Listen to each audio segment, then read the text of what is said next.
কেমন আছেন সবাই? আলহামদুলিল্লাহ। আচ্ছা, আমার খুব ভালো লাগছে। আমি তো ভালো আছি এবং আরো বেশি ভালো লাগছে কেন জানেন? এই যে এখানে পুরুষ উদ্যোক্তার পাশাপাশি আজকাল ব্রয়লার খামারি হিসেবে নারীরাও যে এগিয়ে আছে সেটা দেখে বেশ ভালো লাগছে। এটা কেন, মানে ব্রয়লার খামারি হওয়া বা এই খামার ব্যবসা পরিচালনা করা কি অনেক সহজ হয়ে গেছে নাকি? আপনি বলেন তো। সহজেই মনে করেন সহজ হয়ে গেছে কেন? মনে করেন বাড়ির পাশাপাশি বাড়ির কাজের পাশাপাশি খামার দেখতেছি, একটা মনে করেন সংসারের কিছু আয় উন্নতিও হচ্ছে এই কারণে। আমার যতটুকু মনে হয় এই মুরগিগুলো নিয়ে বাইরে বিক্রি করা, তারপরে এগুলো অনেক কঠিন কাজ না? না, আগে ছিল কিন্তু এখন না।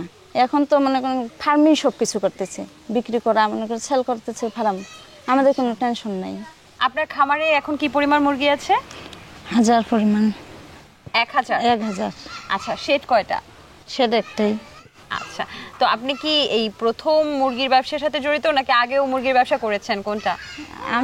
আমরা মনে করেন 1 বছর থেকেই করছি এখানে। আচ্ছা, আগে করে নেই, আগে ছিল আমার ভাইরা ছিল 10 বছর এইরকম ছিল। তো এই যে এখন যে গরম, অনেক গরম না, এই সময় মুরগির ওজন কি ঠিক সময় আসতেছে কি মনে করেন আপনারা? ওজন গরমের সময় তো কম আসে। কম আসতেছে? কেন আসতেছে জানেন? জানি, গরমের তো মানে মুরগি হাঁপাচ্ছে, অনেক সময় খাইতে পারছে না, এই কারণে মুরগি ওজনটা কম পরিমাণ আসতেছে। তো মুরগি হাঁপাচ্ছে, মুরগি খাইতে পারতেছে না, এখন যদি মুরগিকে বাড়তি পরিচর্যা দেওয়া উচিত না? উচিত। তাহলে কি করতেছেন আপনি মুরগির জন্য? মুরগির জন্য ফ্যান দিচ্ছি, আবার মনে করেন স্যালাইন খাওয়াচ্ছি। ঠিক আছে, আপনি অনেক বললেন, আমি একটু প্রাণী চিকিৎসক ভাইয়ের সাথে কথা বলি যারা আপনাদেরকে অনেক পরামর্শ দেয়। হ্যাঁ, আচ্ছা ভাই, ভালো আছেন আপনি?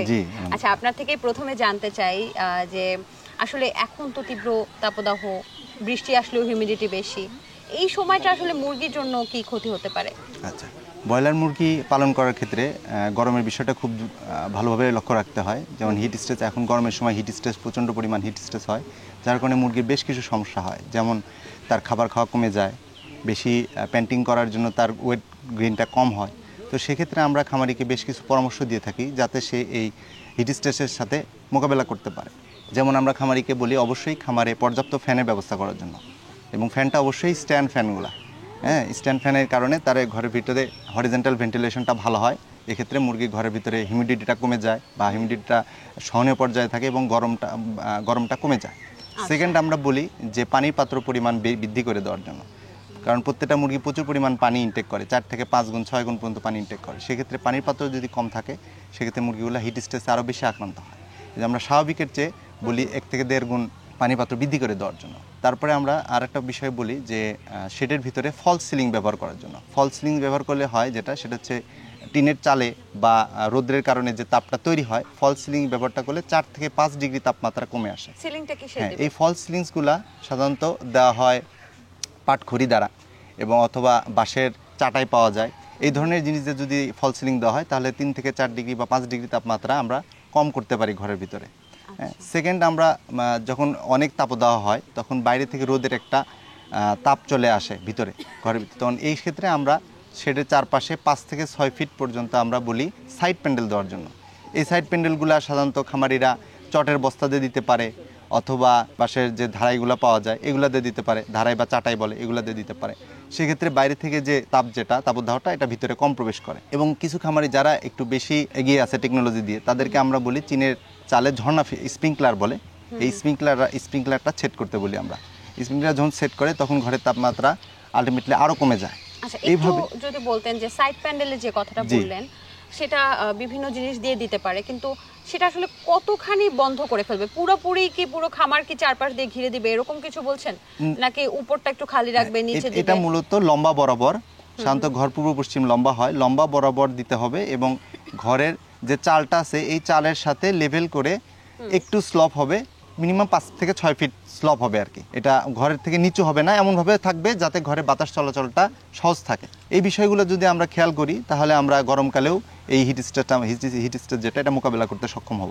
আচ্ছা, বেশ ভালো কিছু পয়েন্টস আপনি বলেছেন, কিন্তু এই যে পানির বিষয়টা যেটা বললেন, আমাকে এই আপা বললেন যে সেখানে স্যালাইন মেশানো লাগবে, বা কখনো আবার অনেকে বলে যে অনেক গরম যখন পড়বে দুপুরের দিকে যদি একটু বরফের টুকরো দিয়ে দিই পানিতে তাহলে পানিটা ঠান্ডা থাকবে, এই বিষয়গুলো কি দরকার? হ্যাঁ, অবশ্যই। যখন মুরগিটা গরমের সময় অতিরিক্ত পানি খায় এবং পানিটা সে বের করে দেয় শরীর থেকে, সব পানি তো বডিতে থাকবে না, তো সেক্ষেত্রে তার ইলেকট্রোলাইট ইমব্যালেন্স হয়, সেক্ষেত্রে আমরা তখন তাদেরকে স্যালাইন দিতে বলি, দুপুরবেলা করে একবেলা স্যালাইন দিতে বলি, যাতে তার ইলেকট্রোলাইট ইমব্যালেন্সটা মেনটেন হয়। প্রতিদিন দুপুরবেলা? হ্যাঁ, সেটা নির্ভর করে যে সেদিনকার তাপমাত্রা কেমন। হ্যাঁ, যে যদি অনেক বেশি গরম হচ্ছে, মুরগির পানি ইনটেক অনেক বেশি, সেক্ষেত্রে আমরা এটা বলি। প্রতিদিন দেওয়া হয় না, রেগুলার যে যখন প্রয়োজন হয় তখন তারা এটা করে। বিশেষ করে বেশি বয়সের মুরগি 25 দিন প্লাস যখন হয়ে যায় তখন এটা কন্টিনিউ দিতে হয়। আচ্ছা, আপনার থেকে তো এই বিষয়গুলো জানলাম, আমি এখন একজন ও বাবা আপনার বাবু না? আচ্ছা, কি সুন্দর বিষয়টা দর্শক দেখতে পাচ্ছেন, একজন খামারি, তিনি বাচ্চা ও ঘর সংসারও যেমন সামলাচ্ছেন তেমনি কিন্তু খামার ব্যবসাও সামলাচ্ছেন। আচ্ছা, আমি একজন খামারের সাথে একটু কথা বলতে চাই এই বিষয়গুলো নিয়ে। এই যে আমার পেছনে যে খামারটা আছে, এই খামারটা স্বত্বাধিকারী কি এখানে আছেন? আছে। আপনি? আমি। আচ্ছা আচ্ছা, একটু ভিন্ন উপায়ে আপনি বাঁশের চাটাই দিয়ে মাচা তৈরি করে তারপরে হচ্ছে খামারটা তৈরি করেছেন। হ্যাঁ, এই ভিন্ন উপায়ের কারণটা কি? এই মাচার উপর করলে হিট স্ট্রোক হয় না, আলো বাতাস পায়, মুরগি ভালো থাকে।